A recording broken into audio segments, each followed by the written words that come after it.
Hi everyone, welcome back to my channel. Happy almost Valentine's Day. As you can very clearly see, I've got some Valentines here. This is my assistant. This is my assistant's best friend, Maverick. So for this week, I thought we'd do something a little easy and a little fun. We're going to dive into tarantulas. Now, this is probably the easiest spider that I make. So it's a great way to decorate a room for Halloween or add a spooky little touch to any of the rooms in your house. It's a lot of fun and we're gonna dive right in. So let's get started. Hi. Okay, so to start this project, you're going to need some of that sculpting wire. It's the same wire that I was using for the funnel web spider video. I believe it's like 3 centimeters, and brown pipe cleaners. And I'm folding them in half, and then I'm using my little teeny tiny jewelry wire cutters to cut them in half. And for each leg, I use 4 halves. So I would say 2 pipe cleaners per leg. So keep cutting until you have the amount you need. And the wire, I would say, is about 5 inches. Great shots of the peanut gallery here. And that is gratuitous. So now we're taking those pieces of the pipe cleaner and I'm wrapping them around the wire.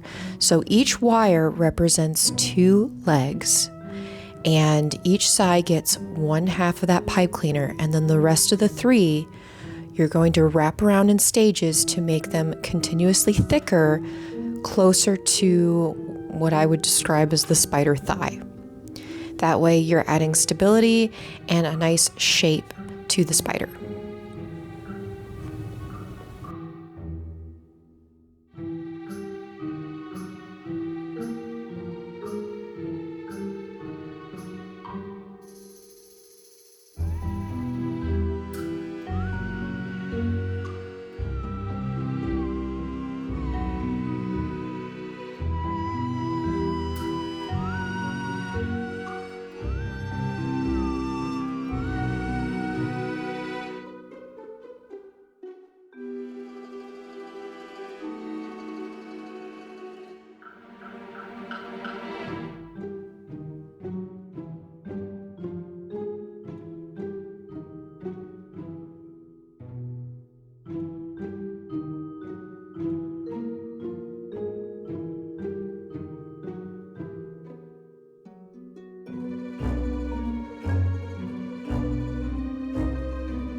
And as you can see, when you're done, you have a piece that represents 2 legs. So this next part is pretty easy, but it takes a little finagling. What we're going to do is we're going to take 2 pipe cleaners and we are twisting them to bind 4 of the legs on one side into the spider shape. So basically, you have a pipe cleaner on one side of 4 legs and a pipe cleaner on the other side of 4 legs, and I space them about 1/2 inch to 1 inch apart, depending on how big you want your spider. And you're just rolling it to make a skeleton. Super easy. And then after that, I take 2 halves of a pipe cleaner and I twist them to what's going to be the front of your spider to make feelers and a fang on each side. And now comes the fun part of making the actual body. So I'm just twisting some aluminum foil to make a ball that is going to be your spider booty, and then a more flat surface that is going to be your spider head.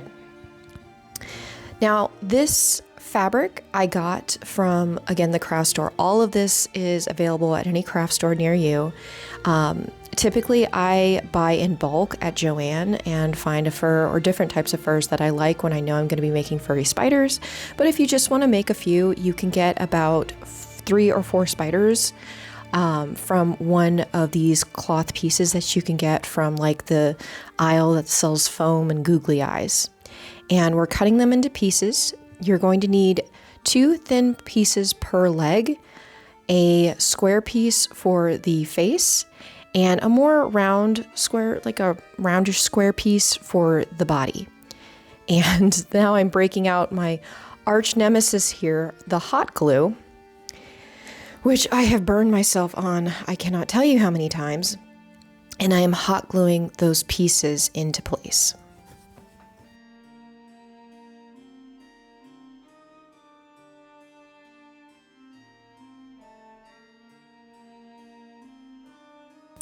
Now, as you are hot gluing these pieces onto the body and the skeletal structure of your spider, I break out my secret weapon, which is hairspray. Hairspray will help smooth out and sculpt so that you'll have a nice combed shape. And once it hardens, it sets really nicely to control all of those hairs going every which way.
Now we're giving the spider its eyes. So what I do is I put some hot glue in the position that I want the eyes to be. And then using glass beads that again you can get from the craft store, you put the eyes on that you want.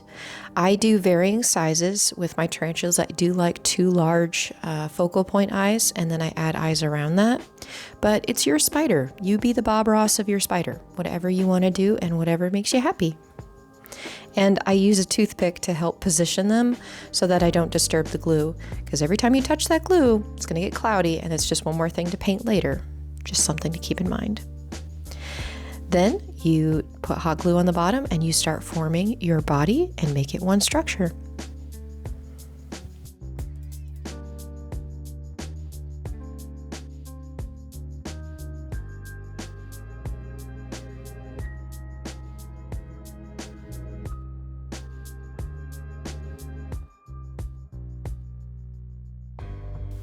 The last step to this is painting the parts that you don't want people to see. So like if there's any exposed wire or if you have any glue that's showing, I just take some browns, some blacks, and some tans, and I just paint over anything. And then this is the finished result.